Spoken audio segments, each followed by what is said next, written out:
संघ और भारतीय जनता पार्टी के संस्कार मेरे रक्त की बूंद बूंद में समाये हुए हैं और इसलिए मेरी इच्छा है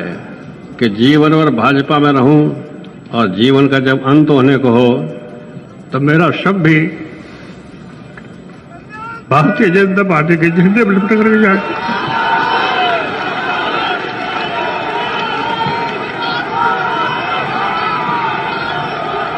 संघ और भारतीय जनता पार्टी के संस्कार मेरे रक्त की बूंद बूंद में समाये हुए हैं और इसलिए मेरी इच्छा है कि जीवन भर भाजपा में रहूं और जीवन का जब अंत होने को हो तो मेरा शव भी भारतीय जनता पार्टी के झंडे में लिपट कर जाए।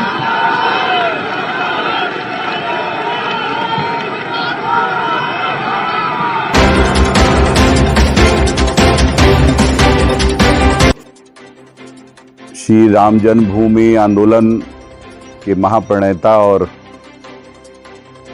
उस आंदोलन के प्रतिफल में सरकार को त्यागना व तमाम सी चीजों के साथ साथ सहकारिता के क्षेत्र में और पंचायत के क्षेत्र में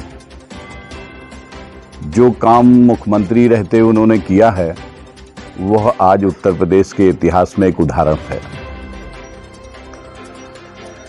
मेरा भी सौभाग्य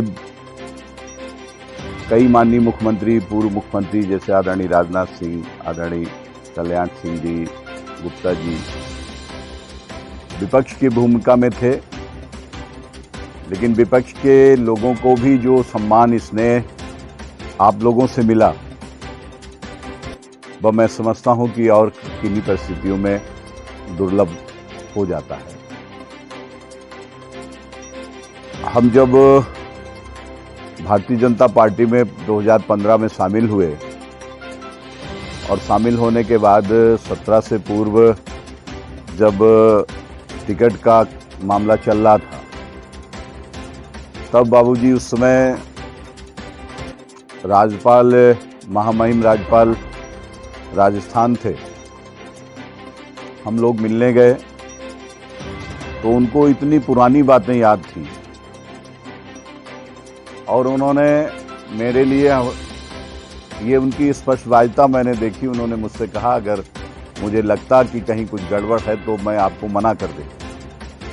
और तत्काल फोन उस समय हमारे वाजपेयी जी प्रदेश अध्यक्ष,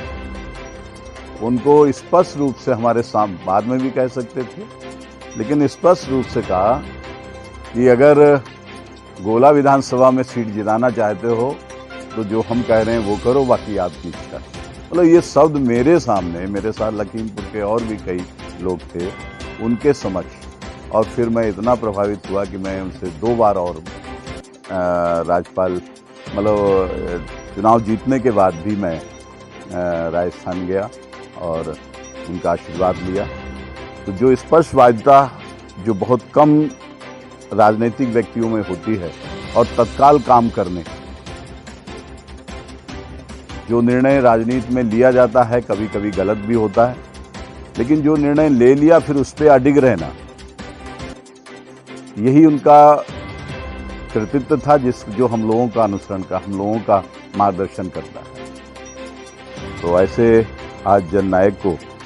प्रदेश ने खोया है, अपूर्णीय क्षति है। आज वह पंचतत्व में विलीन हो जाएंगे। आकस्मिक रूप से हमने शाम को ही जवाहर से बात हुई कि किस तरीके से कैसे एक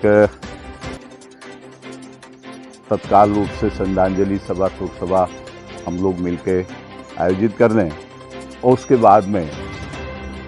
विधानसभा स्तर पर उनका एक इस शोक सभा का कार्यक्रम आयोजित करके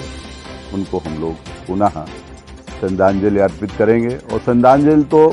सच्चे मानों में उनके व्यक्तित्व, उनके कर्तृत्व के द्वारा स्थापित की गई जो रेखा है उसका पालन करना ही हम लोगों की सच्ची श्रद्धांजलि है। हम चाहेंगे कि सभी लोग अपने स्थान पर 2 मिनट खड़े होकर मौन रखकर और उनके शोक संतप्त परिवार को इस दुख बहन की शक्ति मिले, ईश्वर दे, और देवाधिदेव महादेव अपने श्री चरणों में आपको स्थान दें इस कामना के साथ हम लोग 2 मिनट मौन रखकर ये कामना करेंगे।